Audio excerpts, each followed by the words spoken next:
नमस्कार, news call 24 पर आपका बहुत बहुत स्वागत है। मैं हूं सुशील गिरीश। आज ओपिनियन भारत में हम ये समझने की कोशिश करेंगे कि अब अरविंद केजरीवाल की असली मुश्किलें शुरू होने वाली हैं। कैसे, आइए समझते हैं। दिल्ली के सीएम अरविंद केजरीवाल की मुश्किलें कम होने का नाम ही नहीं ले रही है। 15 दिन के लिए जेल भेजे गए केजरीवाल को बेल मिलने की संभावना भी कम होती जा रही है और शिकंजा भी और ही ज्यादा कड़ा होता जा रहा है। दिल्ली के सीएम अरविंद केजरीवाल की ईडी रिमांड आज खत्म हो गई है। शराब घोटाले में ईडी हिरासत में हुई पूछताछ के बाद अब उन्हें पीएमएलए कोर्ट ने 15 दिन की न्यायिक हिरासत में भेज दिया है। जेल जाना खुद में एक बहुत बड़ी कठिनाई होती है, पर अरविंद केजरीवाल के लिए अब और बड़ी मुश्किलें सामने आने वाली है। ईडी का कहना है कि वो जानबूझकर जांच एजेंसियों को सहयोग नहीं कर रहे हैं। यह गंभीर इशू बन सकता है, विशेषकर बेल मिलने में परेशानी हो सकती है। इसके अलावा शराब घोटाले में जिस तरह की तस्वीर बन रही है, उससे यही लगता है कि उनके बचे दो खास सहयोगी आतिशी और सौरभ भारद्वाज पर भी जल्द ही शिकंजा कस सकता है। आम आदमी पार्टी भी अरविंद केजरीवाल की अनुपस्थिति के चलते संकट में पड़ सकती है।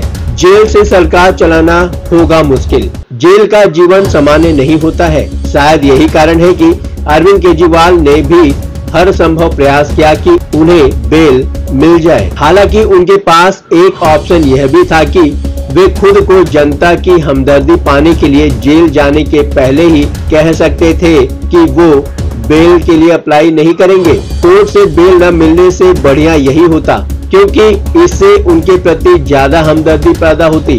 लोग उन्हें अन्याय के आगे कभी सर न झुकाने वाले के रूप में याद करते। अन्ना आंदोलन के दौरान गिरफ्तारी होने पर एक बार अरविंद केजरीवाल ऐसा कर भी चुके थे, पर इस बार अरविंद केजरीवाल ऐसा नहीं कर सके और अब यह भी तय हो गया है कि वे जल्दी बाहर आने वाले भी नहीं हैं। जिस तरह शराब घोटाले में जेल गए उनके पूर्ववर्तियों को बेल नहीं मिल सकी है, उसके आधार पर तो यही कहा जा सकता है कि केजरीवाल को अभी काफी दिनों जेल में रहना होगा। ईडी हिरासत में रहते हुए उनको बाहर के लोगों से मिलने का थोड़ा बहुत टाइम मिल भी जाता था, पर अब वह भी संभव नहीं होगा। इस तरह यह कहना भी अब मुश्किल होगा कि उन्होंने दिल्ली की जनता के लिए यह आदेश जारी किया है। जेलों में कैदियों के लिए एक कुछ मैनुअल होता है, उसके अनुसार ही लोगों से मिलना जुलना होता है। विशेषकर तिहाड़ में तो सशरीर मुलाकात भी संभव नहीं होता। दो मुलाकातियों के बीच शीशे की दीवार होती है। स्पीकर के माध्यम से दो लोगों के बीच बातचीत होती है। जाहिर है कि कॉन्फिडेंशियल बात नहीं हो सकेगी। अगला नंबर आतिशी और सौरभ भारद्वाज का भी हो सकता है। बताया जा रहा है कि ईडी से पूछताछ में अरविंद केजरीवाल ने विजय नायर की रिपोर्टिंग से इनकार किया है। केजरीवाल ने कहा है कि शराब घोटाले का आरोपी विजय नायर आम आदमी पार्टी नेता सौरभ भारद्वाज और आतिशी को रिपोर्ट करता रहा है।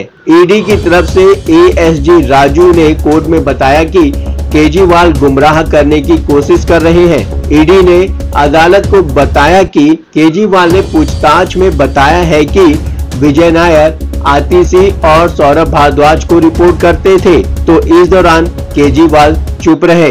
यह पहली बार है जब उन्होंने कोर्ट में दो मंत्रियों का नाम लिया। खास बात ये है कि जब ईडी अदालत को यह बता रही थी तो केजरीवाल ने इसका खंडन तक नहीं किया और चुप्पी साधे रखी। आपको बता दें कि आतिशी गोवा विधानसभा चुनाव के दौरान गोवा की प्रभारी भी रही हैं। अरविंद केजरीवाल इस सवाल का जवाब देने से बचते रहे हैं कि आखिर क्यों नायर ने सीएम कैंप कार्यालय में काम करने वाले लोगों के बारे में जानकारी नहीं होने का दावा किया था, जबकि उसने सीएम के कैंप कार्यालय से काम किया था।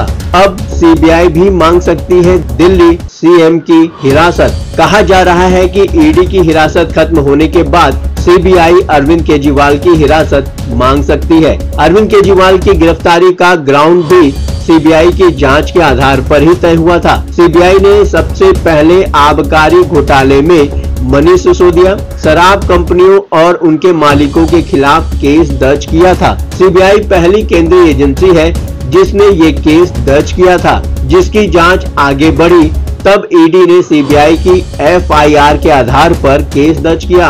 अप्रैल 2023 में केजरीवाल से शराब नीति 2021-22 के निर्माण और कार्यान्वयन में कथित भ्रष्टाचार की जांच के संबंध में सीबीआई द्वारा 9 घंटे पूछताछ की गई थी।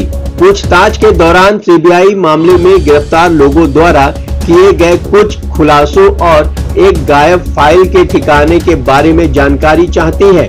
इसमें यह भी जानने का इरादा है कि क्या केजरीवाल ने गिरफ्तार शराब कारोबारी समीर महेंद्रू से फेस टाइम पर बात की थी और उन्हें आप के गिरफ्तार संचार प्रभारी विजय नायर के निर्देशों का पालन करने के लिए कहा था। शराब घोटाले के अलावा सीबीआई दिल्ली जल बोर्ड में कथित अनियमितताओं के मामले की भी जांच कर रही है। यही एकमात्र विभाग था जो केजरीवाल के पास थोड़े समय के लिए था। आपके लिए चुनौती, बिखर सकती है पार्टी, ऐसा अनुमान लगाया जा रहा है। केजरीवाल अगर जल्दी से जेल से बाहर नहीं आते हैं तो सबसे बड़ा संकट आम आदमी पार्टी पर पड़ने वाला है। केजरीवाल की अनुपस्थिति के चलते ही आम आदमी पार्टी के एकलौते सांसद ने पार्टी छोड़कर बीजेपी ज्वाइन कर लिया। यही नहीं, अपने साथ एक सिटिंग एमएलए को भी बीजेपी में ले गए। जिस तरह की स्थितियां बन रही है उसे देखकर यही लग रहा है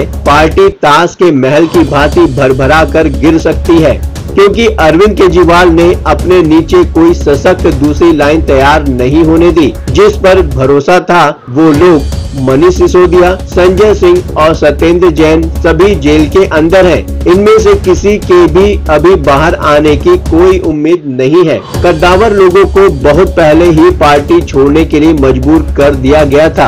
अब तो यहाँ तक कहा जा रहा है कि पार्टी के सांसद और अरविंद केजरीवाल के खासम खास सांसद राघव चड्ढा भी उनसे किनारा कर रहे हैं। ऐसे मौके पर जब पार्टी को सबसे अधिक मजबूत लोगों की जरूरत है, कोई दिख नहीं रहा है। राघव चड्ढा लंदन में है और स्वाति मालीवाल अमेरिका में है।